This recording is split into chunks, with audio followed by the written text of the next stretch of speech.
In 1984, Tina Turner released her hit song, and if anybody knows me just a little bit, they'll know what song exactly I'm referring to at this moment. When I was in seminary, all I had to do was sing the first 3 notes of this song, and it was known that it was me.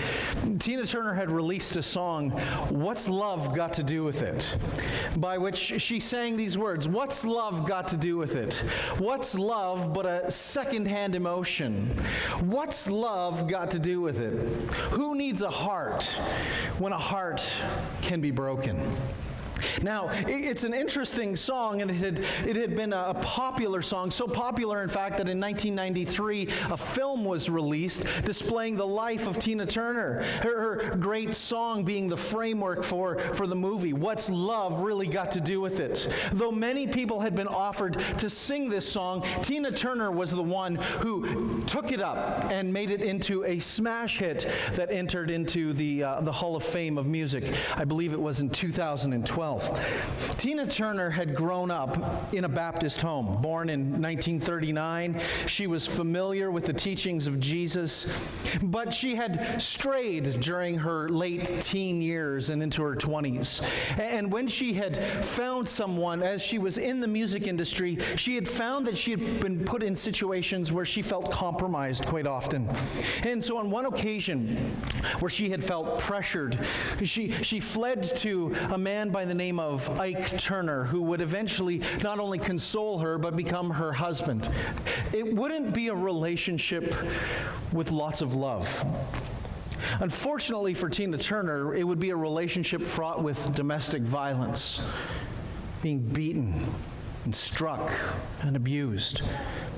And for Tina Turner, after enduring this for almost 20-some years, she had fled the relationship, leaving and fleeing, not only fleeing this relationship, but also fleeing a sense of hope and love.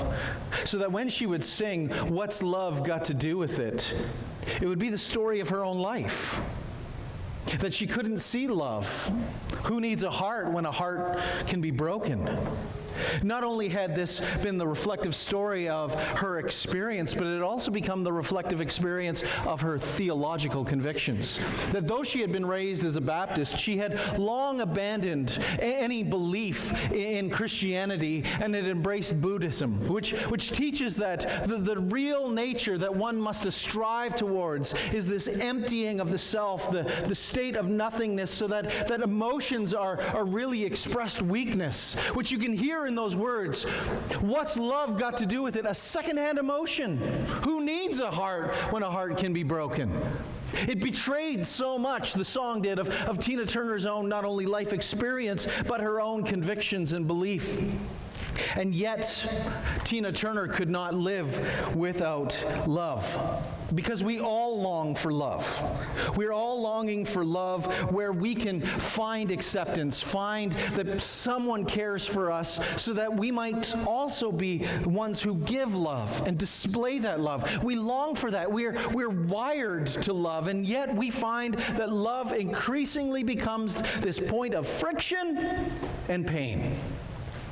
In John 13, we discover the only real straightforward command that Jesus gives in this entire gospel. It's found in verses 34 and 35. It's this powerful command that he wants us to remain in, to abide in, that we love one another just as he has loved us. That this ought to be the hallmark, the display of the Christian community, of his disciples. That in his final hours, this is the command that Jesus gives. If there's anything he wants us to know in his final moments, this is it. I want you to love one another. I want you to love deeply. I want you to love from the heart. But try to love and you will experience tremendous hurt and pain, suffering and difficulty. So for me that raises this question. How do we love? How can we love when love is so fraught with pain and hurt and difficulty in a world that so desperately is longing to receive love, but also show it? In John 13, as Jesus now has this moment of reprieve, as the breath of fresh air comes, as Judas is left and the tension is released, Jesus begins to speak to his disciples in what really begins the final discourse, this farewell discourse, this goodbye sermon that he offers to his disciples. And as he speaks of his goodbye to his disciples, the most important words that he could communicate are put here in John 13, verses 31 to the end of chapter 17. And what we see is that if we are to love, what we have to understand first is that we have to see God's glory revealed. God's glory is revealed in Jesus. As Judas leaves and he goes out into the night, Jesus begins to speak of the tremendous love that he will have for his disciples. We're already told that this is the framework by which we understand this chapter back in verse 1. Having loved his own to the very end, he loved those who were in the world because he loved them to the end. This is the framework by which Jesus is speaking. It's his heart of love. It's the pouring out of love, that everything he's about to communicate is a story of love. And Jesus now, as Judas leaves the room, you can almost sense that the mood changes, that the tension has just dropped, that the betrayer has left and gone out into the darkness of the night, we're told in verse 30, so that Jesus now can reveal the glory of the light. And as he reveals the glory of the light, Jesus does not see Judas's betrayal in what is about to happen as something that is going to undermine the purposes of God. No, what he sees is that the glory of God is going to be revealed. And that in this moment, great glory is going to be revealed. He says, now, verse 31, now is the Son of Man glorified. This is the moment. The hour had not yet come, but now it has. The time has come that the glory of God is going to be revealed, that the demonstration of God's greatness is going to be on display for the entire world to see. And as that glory is revealed, Jesus says, now is the Son of Man glorified, and God is glorified in him. In other words, what Jesus is saying here is that he is about to do his final work, which is going to reveal the glory of God. But the glory of God that is going to be revealed is a cross. This is going to be his throne. His crown is not going to be made of gold, but of thorns. And this will be the place where he rules and reigns. This will be the place of his exaltation. That the cross is not some addition to God's plan, it is the very heart of God's plan. And because it is the very heart of God's plan, what Judas had meant for evil, God intended for good. That this would be the great display where God would show that sins are forgiven, consciences are cleansed, death defeated, life is without end. That he is, as we sing in that song, a beautiful Savior. Because the cross is the place where he is not only lifted up, but where God is seen ultimately as good.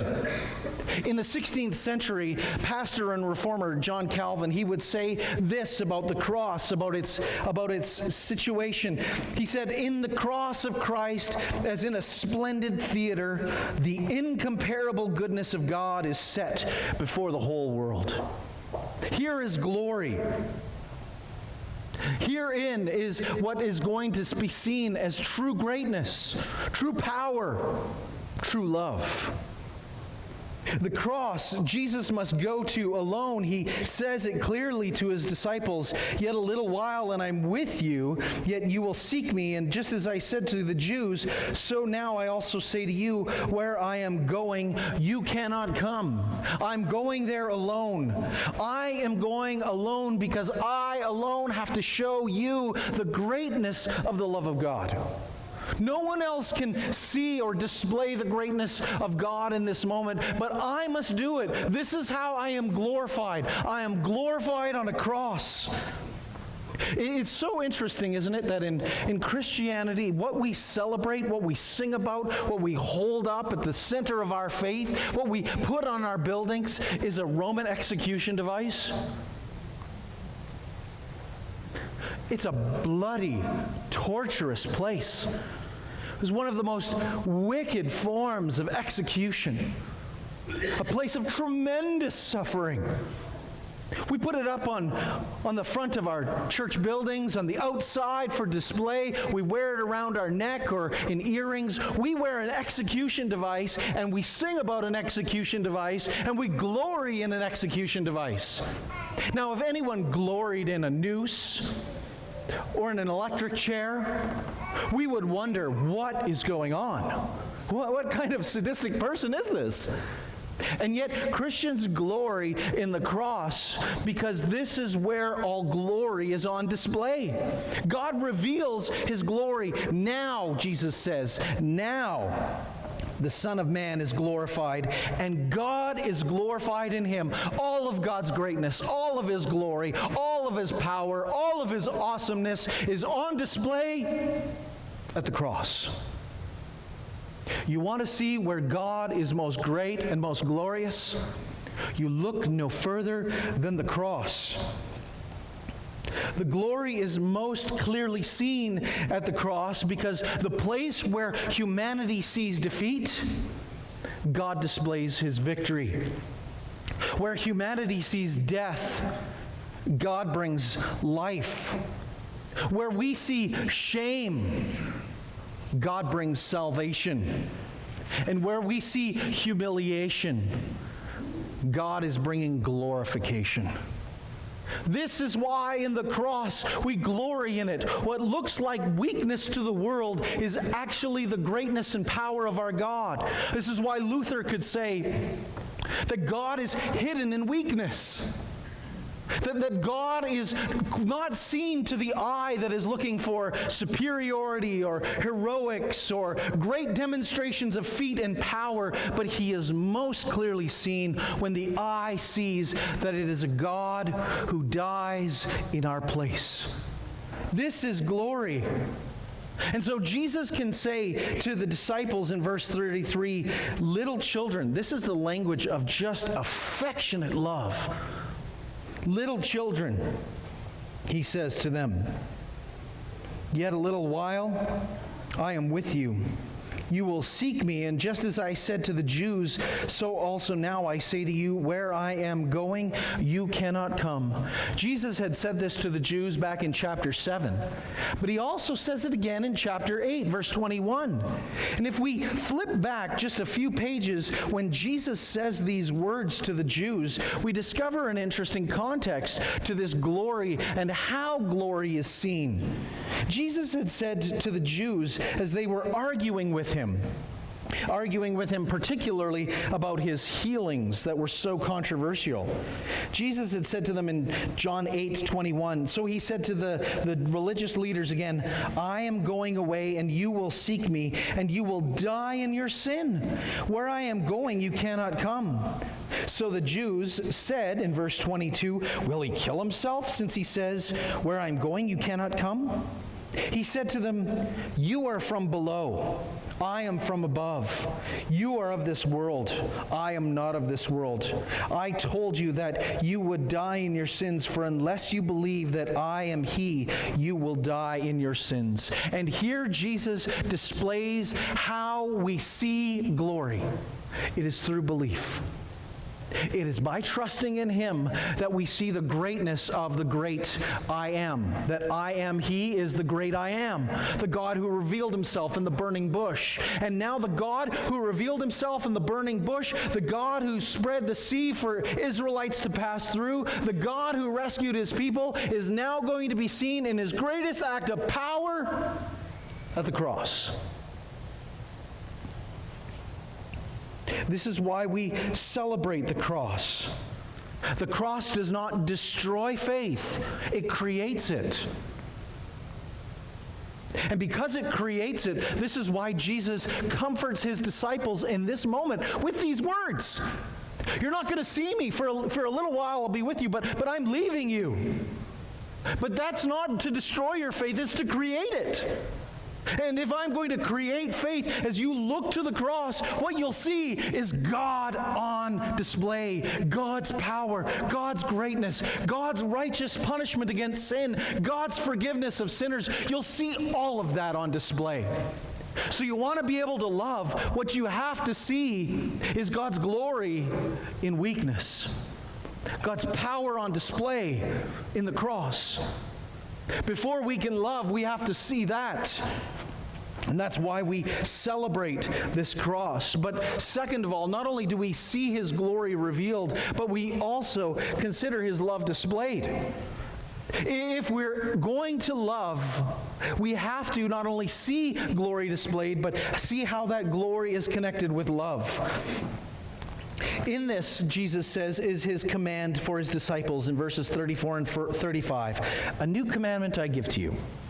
You love one another as I have loved you. And then he goes on to say, by this all people will know that you are my disciples, if you love one another. Now, immediately, for the astute Bible reader, anyone who has heard Jesus teach, they immediately ask the question, what's so new about this command? This command is not that new in one sense. In Leviticus 19:18, Moses had communicated to the people what God had said, that they were to love their neighbor, not to hold a grudge against their neighbor or their neighbor's son, but they were to love their neighbor as they love themselves. Jesus would say in Matthew 22 that this is the greatest command, loving God, and the second is like it, loving your neighbor as yourself. So what's so new? Why does John quote Jesus here saying that this is a new command? This is the command in the Gospel of John that he gives. What's so new about it? First, if we consider Leviticus 19, love your neighbor as yourself, and we consider Jesus' words here, love one another, the immediate distinction becomes clear. That first, what makes it new is a new object. The new object that is on display, that it needs to be clearly seen, is it's not just some generic neighbor who is out there, but rather it is right in this room. As the disciples are to look around, they see one another, and Jesus says, you're going to have to stick together. There's trials and difficulties. This world is going to be against you. If it hated me, it will hate you. So love one another. So the object is now very much clarified. Jesus had to clarify, even in the Gospel of Luke, he had to clarify when people said, well, who's my neighbor? A scribe would come up and ask this question in Luke 10. Well, Jesus, you say that we have to love our neighbors? Well, who's my neighbor? And so Jesus would tell the story of the parable of the Good Samaritan, that a man had been on the road going from Jerusalem down to Jericho when he had fallen among thieves who had beaten him and left him half for dead. And one priest and a Levite had passed by, avoiding this Jew who was probably ceremonially unclean, but it was a dirty Samaritan who was the one who loved his neighbor as he loved himself. And so Jesus clarifies, even in Luke, who is my neighbor? It's the person that you cross paths with. But here Jesus makes it explicit. If you're prone to qualifying and trying to find the little loopholes out of obedience, Jesus says there is no loophole. You love one another. But not only is it a new object, it's with a new power. Do you see what he says there? A new commandment I give to you, that you love one another just as I have loved you. Now, the power is in two senses. If there's a new object, this new power is given by, one, an example. Jesus has given his example already, where he has said to his disciples, listen, I'm going to wash your feet. And at the beginning of this chapter, he goes and he practically displays love. I'm going to wash your stinky, dirty, smelly feet. He puts on a towel. And he goes to them and he washes their feet. And he says, this is what love looks like. It looks like the stinky, dirty task.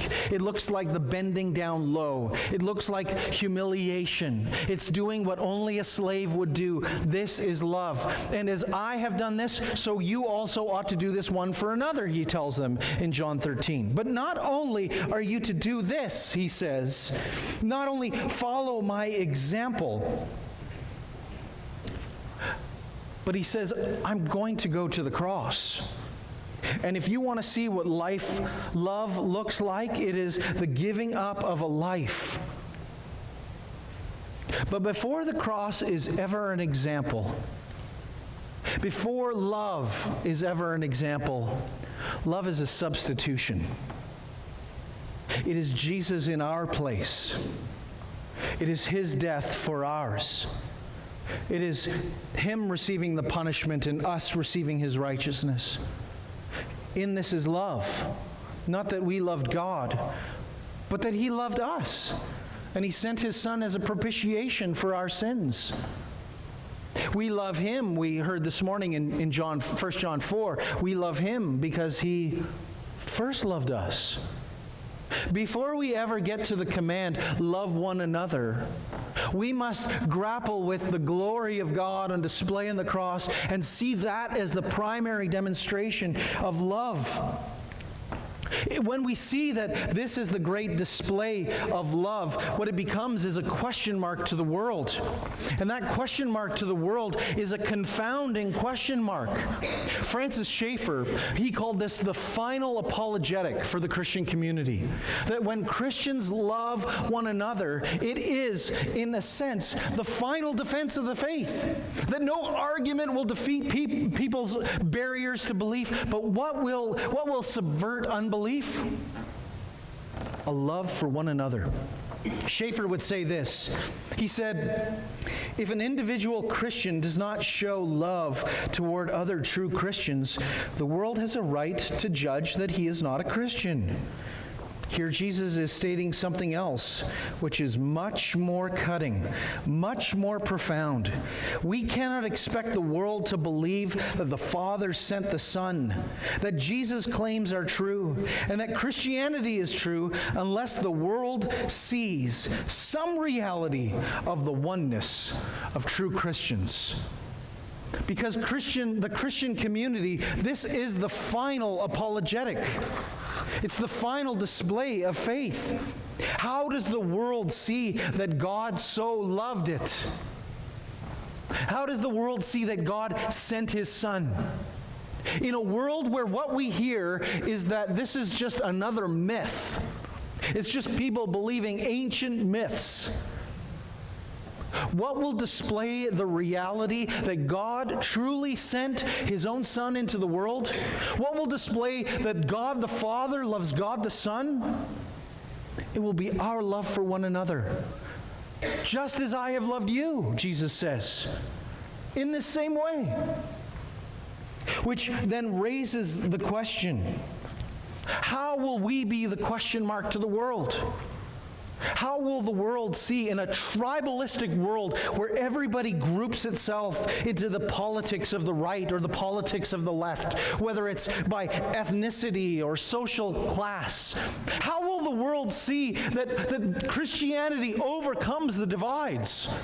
It will be by our love for one another. It won't be by me determining if you align with me politically or if you're like me in terms of my personality and in terms of my ethnicity or my background or my social status. It won't be by any of those things. What will unite me and show the world that Jesus is true is this. We're a bunch of different people who would never associate with one another if it weren't for the mercy and love of God. And that is the question mark to the world. Why do these people do such kind things for one another? Why do they serve one another? Why do they sacrifice? Why do they go out of their way and trouble themselves for one another? Because God sent his Son into the world. And that's on display. You and I are the written message of the gospel, so that before someone hears the words of the gospel to be saved, which they need, they must also see in connection that we truly love one another. There is no disjointedness between the message and the action. That we must believe what we say. But this is the commandment I give to you, that you love one another. And so in all of these things, we see the glory of God revealed. And as we see the glory of God revealed, we see that in the cross, it's love displayed. And finally, we have to depend upon the cross alone. If we're going to truly love from the heart, it's got to be that we depend upon the cross alone. Something interesting happens here in verses 36 to 38, which makes us see that this is precisely the lesson that Peter has to learn. In verse 36, John tells us, Simon Peter said to him, Lord, where are you going? Jesus answered him, where I am going, you cannot follow me now, but you will follow me afterward. Or you will follow afterward, sorry. Peter said to him, Lord, why can I not follow you now? I will lay down my life for you. Jesus answered, will you lay down your life for me? Truly, truly, I say to you, the rooster will not crow till you have denied me 3 times. And here is the fundamental misunderstanding of Peter. It's a theme throughout John's gospel, the theme of misunderstanding, that people misunderstand Jesus constantly. What does Peter misunderstand? Peter says to Jesus, I'm going to die for you. I'm the one who will go in your place. Lord, I'm going to follow you now. Why can't I follow you now? Why can't I go and lay down my life for you? We think that we can offer something to God. We think that there's something in our abilities. We think that by us offering something to God that it will make things better. We think it's about our strength when God says, no, it's about your weakness. We think it's about us achieving greatness when it's Him saying, no, you must learn lowliness. We want to be exalted. He wants us to be servants. We want to be heroic. He wants us to love. This is the contrast. Whoever wants to be great, Jesus will say in Matthew, Mark, and Luke, he must be the servant of all. This is the display that I've put on for you. I've washed feet. I'm going to a cross. You want to know what truly is required? It's that you see that you are weak and needy and poor and blind. These are the words that Jesus will speak to the church in Laodicea in Revelation 3. In fact, Jesus will go so far as to say to Peter, it's not only that I don't need your gifts, but I need you to see how absolutely weak you are. You'll deny me 3 times. You want to be heroic, but you are going to fail colossally. We want to do something great for God.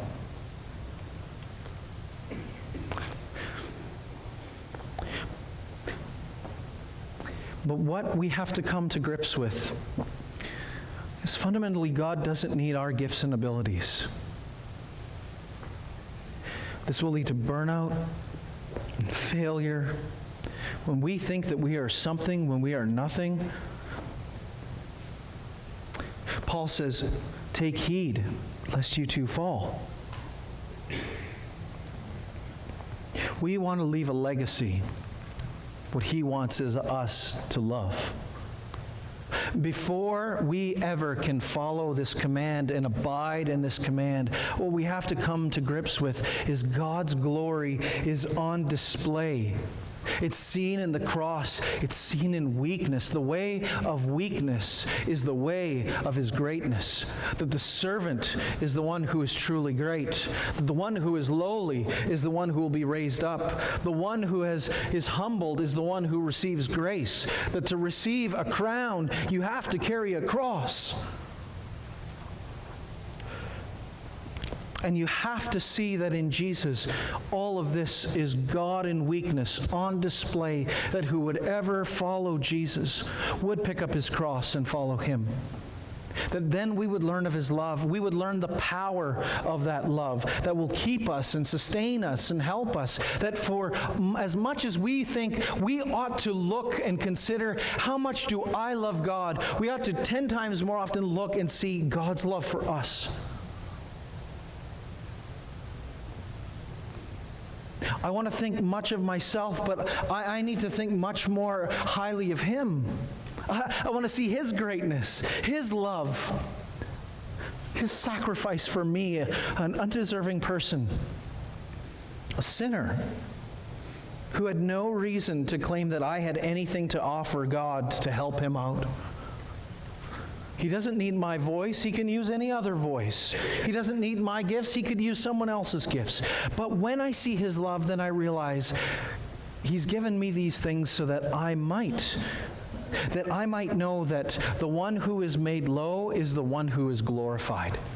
Do you see that back in verse 32? If God is glorified in him, God will also glorify him in himself and glorify him at once. God will glorify the one who is lowly.